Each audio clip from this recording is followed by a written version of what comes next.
Hello दोस्तों, आज का इम्पॉर्टेंट वर्ड है एडमिनिस्ट्रेटर। एडमिनिस्ट्रेटर का क्या मतलब है, आइए सीखते हैं आज की इस छोटी सी वीडियो में। एडमिनिस्ट्रेटर का मतलब है इंतज़ामी या मुंतज़िम, यानी वो शख्स जो किसी तंजीम, इदारे या सिस्टम का इंतज़ाम करता है। आइए इस वर्ड को सेंटेंसेस में इस्तेमाल करते हैं। The school has a new administrator.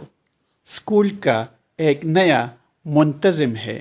The hospital administrator overseas daily operations.